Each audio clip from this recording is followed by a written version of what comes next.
আবারও বিএসএফকে কাঁটাতারে বেড়া দিতে বিজেপির বাধা দেওয়ার অভিযোগ ঘিরে উত্তেজনা ছড়িয়েছে মালদার বৈষ্ণবনগরে। গ্রামবাসীদের অভিযোগ, রোহিঙ্গাদের ভারতে ঢোকানোর চেষ্টা চলছে। ওপারে বিজেপি রোহিঙ্গাদের জড়ো করছে, তার কাঁটাতারের বেড়া দিতে বারবার বাধা দিচ্ছে বাংলাদেশ বর্ডার গার্ড। কাঁটাতার দেওয়াকে কেন্দ্র করে মঙ্গলবার থেকে বৈষ্ণবনগরের সুখদেবপুরে যে উত্তেজনা ছড়িয়েছিল তার রেশ বৃহস্পতিবারও রয়েছে। দফায় দফায় ফ্ল্যাগ মিটিং এ কোনো সুরাহা হয়নি। আবারও বিজেপির বিরুদ্ধে বাধা দেওয়ার অভিযোগ উঠেছে, যার ফলে বন্ধ হয়ে যায় কাঁটাতার দেওয়ার কাজ। বাংলাদেশের নাগরিকরাও বেড়া দিতে বাধা দিচ্ছে বলে অভিযোগ। উত্তেজনার পরিস্থিতি তৈরি হতে পেট্রোপোল বেনাপোল সীমান্ত বিএসএফ এবং বিজেপি ফ্ল্যাগ মিটিং করেছে। গ্রামবাসীদের আরো অভিযোগ, সুখদেবপুরে 100 মিটার এলাকা কাঁটাতার না থাকার সুযোগে রাতের অন্ধকারে অনুপ্রবেশের ঘটনা আরো বেড়েছে। রাতের অন্ধকারে ফসল কেটে নিয়ে যাওয়া হয় বলেও অভিযোগ। গ্রামবাসীরা জানিয়েছেন তারা বিএসএফ এর সঙ্গে রয়েছে, কোনোভাবে কাঁটাতারে বেড়া দেওয়া বন্ধ হতে দেবেন না।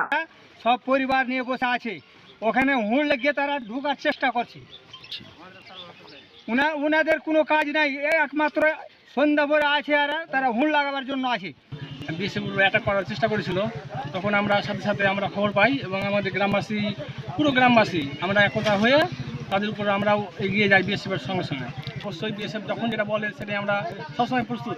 চোরা কারবার হচ্ছে, ওই জন্যই তো এটা তার কাটা দেওয়া খুব প্রয়োজন। মানুষ স্বাস্থ্য আগে আরও গ্রুপ পাচার হতো, আরও ইত্যাদি অনেক কিছু হতো।